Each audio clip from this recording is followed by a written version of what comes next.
مسئلہ ہے روزے کے بارے میں کہ تل یا تل کے برابر یا کوئی اور چیز ہو، تل یا تل کے برابر اور کوئی چیز چبائی اور چبانے کے بعد اس کو حلق سے نیچے اتار دیں، وہ حلق سے نیچے اتر گئی، اور جیسے وہ نیچے اتری وہ چیز جو تھوک کے ساتھ حلق میں گئی اور حلق کیا ہے چبانے سے کیا ہے حلق سے نیچے چلی گئی، اس صورت میں اس بندے کا روزہ نہیں ہوگا۔ یہ بات اس وقت ہے کہ جان بوجھ کر نہ کرے، پتہ نہ اس کو روزے کا تب یہ جان بوجھ کر کرے تو اس کے لیے گناہ۔ اب یہ ہے کہ بھئی وہ جو کر رہا تھا زبان کے ساتھ، وہ جو تھوک کے ساتھ ملی، اور اس کے بعد یہ بات ہے کہ وہ جو نیچے تل گیا یا اس کی مثل کوئی چیز ہے، اس وقت اس کا روزہ نہیں جائے گا جب تک اس چیز کا ذائقہ یعنی مزہ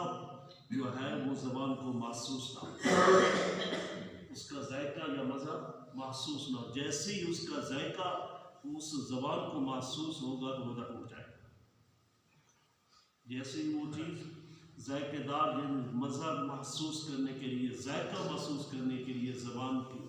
کے ساتھ وہ چیز لگی رہی، اور جیسے جو چیز زبان کے ساتھ لگتی ہے تو ذائقہ اس کو محسوس ہو جاتا ہے۔ اسی طرح اگر ذائقہ محسوس کرنے کے لیے وہ چیز زبان میں رکھی گئی تو اس صورت میں اس کا روزہ ٹوٹ جائے گا۔ اب ایک حدیث پاک ہے نبی کریم صلی اللہ علیہ وسلم کی حدیث پاک، آپ علیہ السلام کا فرمان علی شان ہے، حضرت ابو ہریرہ رضی اللہ تعالیٰ عنہ روایت کرتے ہیں، نبی کریم صلی اللہ علیہ وسلم نے ارشاد فرمایا، جس نے رمضان کے ایک دن کا روزہ بغیر رخصت و بغیر مرض کے افطار کیا، یعنی ایک دن کا اس نے روزہ نہیں رکھا، رخصت کی اور بیماری کی کوئی بیماری بھی نہیں تھی، کوئی مرض بھی نہیں تھی جس وجہ کوئی عذر ہوتا ہے شرعی، جس طرح عذر ہوتا ہے بندہ روزہ نہیں رکھ سکتا، اسی طریقے سے کوئی عذر بھی شرعی نہ تھا، بیماری بھی مرض بھی نہیں تھی، اور حضور علیہ السلام نے فرمایا کہ وہ بندہ جس نے رمضان کا ایک روزہ بغیر کسی شرعی عذر کے چھوڑا اور زمانے بھر اس روزے کی قضا کرے تو اس روزے کی قضا نہیں کر سکتا، زمانہ بھر اس روزے کی قضا نہیں کر سکتا۔ کہ مقصد کیا ہے؟ مقصد یہ ہے کہ رمضان کے ایک روزے کا جو مزہ ہے زندگی بھر کے اور مہینوں میں روزہ رکھتا رہے، مگر یہ مزہ رمضان والا ان روزوں میں نہیں آئے گا۔ یہ چاشنی، یہ لذت رمضان والی جو روزے میں ہے، یہ اور مہینوں میں اس طرح کی لذت اور چاشنی محسوس نہیں ہوگی۔ اسی طریقے سے اور حدیث پاک ہے، حضرت ابو امامہ باہلی رضی اللہ تعالیٰ عنہ روایت کرتے ہیں، وہ راوی وہ کہتے ہیں کہ میں نے رسول اللہ صلی اللہ علیہ وسلم سے فرماتے ہوئے سنا، نبی کریم صلی اللہ علیہ وسلم سے حضور علیہ السلام نے فرمایا کہ میں سو رہا تھا، بہت مشہور حدیث ہے، سنی ہوگی، حضور علیہ السلام نے فرمایا کہ میں سو رہا تھا کہ میں نے خواب میں دیکھا، نبی علیہ السلام نے فرمایا میرے بازو کو دو شخص حاضر ہوئے اور انہوں نے آ کر میرے بازو کو پکڑا، نبی علیہ السلام نے فرمایا میں سو رہا تھا اور دو شخص میرے خواب میں آئے اور انہوں نے آ کر میرے بازو سے پکڑا اور پکڑ کر پہاڑ کے پاس لے گئے، پہاڑ کے پاس لے کر مجھ سے کہا کہ اس پہاڑ پر اوپر چڑھو۔ نبی کریم صلی اللہ علیہ وسلم نے فرمایا کہ اس پہاڑ پر چڑھنے کی مجھ میں طاقت تو نہیں ہے۔ ان دو شخصوں نے کہا کہ ہم آپ کو یہ آسانی کر دیں کہ آپ ہمارے ساتھ چلیں، اوپر چلیں۔ نبی کریم صلی اللہ علیہ وسلم اس پہاڑ پر تشریف لے گئے،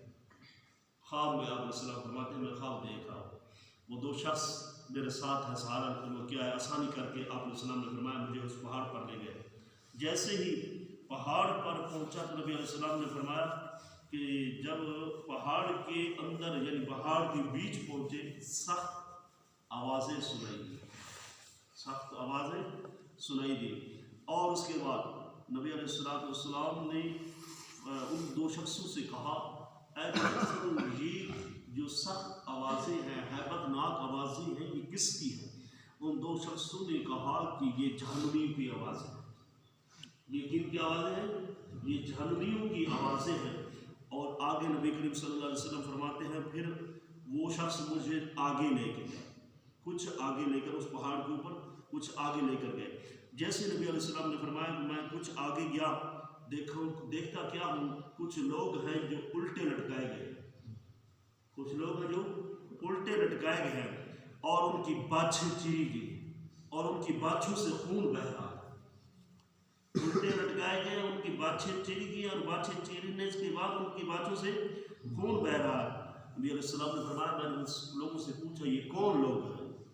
ان دو شخصوں نے کہا یہ وہ لوگ ہیں جو روزہ افطار کرنے سے پہلے اپنا روزہ افطار کر دیتے ہیں، روزہ افطار کرنے سے پہلے اپنا روزہ افطار کر دیتے تھے۔ ایک تو ہے روزہ رکھنے سے مقصد ٹائم سے پہلے افطار کر دینا، یہ وہ بات ہے۔ ایک وہ ہے کہ جو دن کو ایک دن روزہ رکھتا بھی نہیں ہے، ان کا کیا حال ہو، ان کا یہ تو ان کا لوگوں کا حال ہے۔ نبی علیہ السلام فرما رہے ہیں جن کی کیا الٹا لٹکائے گئے ہیں، ان کی باچھیں چری ہوئی ہیں اور ان سے خون بہہ رہا ہے، جو ہوں بھی طبیعت صحت مند ہو اور اس کے باوجود بھی روزہ رکھے، ہمارے اور تمہارے سامنے کہیں کہ یہ مرد ہے یہ مرد ہے، ادھر تو بہانہ چل رہے گا، قیامت کے دن تو کوئی بہانہ نہیں چلے گا، کسی کی نہیں سنے گی، کیونکہ قرآن مجید کا فیصلہ ہے۔ اللہ پاک نے فرمایا اليوم نختم على افواههم وتكلمنا ايديهم وتشهد ارجلهم بما كانوا يكسبون۔ قیامت کے اس دنیا میں تو زبان کے ساتھ منا کہہ دیتا ہے، اگر یہ سچ ہو اگر جھوٹ ہو، منا کہہ دیتا ہے کہ مجھے فلاں بیماری ہے اس وجہ سے میں روزہ نہیں رکھ سکتا، اگر یہ سچ ہو یا جھوٹ ہو، یہ زبان سے منا کہہ دیتا ہے، دوسرا اس کی زبان پر اعتبار کر لیتا ہے، وہ کہتا ہے کہ یار شاید یہ سچ کہہ رہا ہے۔ قیامت کا دن ہوگا یوم نختم علی افواہہم، اس دن تو زبان پر تالا لگ جائے گا، اس کی زبان پر تالا لگ جائے گا۔ وتکلمنا ایدیہم وتشہد ارجلہم بما کانوا یکسبون۔ قرآن مجید کا فیصلہ ہے وہ اس دن سر کے بالوں کی چوٹی سے لے کر پاؤں کے ناخن تک، اگرچہ بندے نے اچھا کام کیا ہوگا، یہ جسم کے ہر چیز خدا کے بارگاہ میں گواہی دے رہے ہیں، اچھائی کے ساتھ گواہی دے رہے ہیں۔ اگر ان ہاتھوں اور ان پاؤں اور ان آنکھوں اور ان کانوں کے ساتھ ہم نے برا کیا ہوگا، یہ ہاتھ بھی ہمارے قیامت کے دن مخالف ہو جائیں گے، یہ ہاتھ بھی ہمارے مخالف ہو جائیں گے، یہ زبان بھی ہماری، یہ کان بھی، یہ آنکھ بھی، یہ پاؤں بھی، یہ ہاتھ بھی، سب کچھ مخالف ہو جائیں گے۔ اس لیے شیخ سعدی علیہ رحمت نے فرمایا منے دل بری دیر ناپائیدار ز سعدی ہمیں یک سخن یادگار۔ شیخ سعدی علیہ رحمت فرماتے ہیں کہ میری ایک بات کو یاد کر اے لڑکا، وہ ایک بات کیا ہے؟ وہ ایک بات یہ ہے، وہ فرماتے ہیں کہ ز سعدی ہمیں یک سخن یادگار، وہ فرماتے ہیں کہ شیخ سعدی کی ایک بات کو یاد کر، وہ ایک بات کیا ہے کہ اس ڈھانچے پر اعتبار نہ کر، اس پر، یہ جسم کا ڈھانچہ ہے اس پر اعتبار نہ کر، اگر اس پر تو اعتبار کیا تو دھوکہ کھا گیا۔ اللہ پاک سے دعا ہے عمل کرنے کا توفیق عطا فرمائے۔ بسم اللہ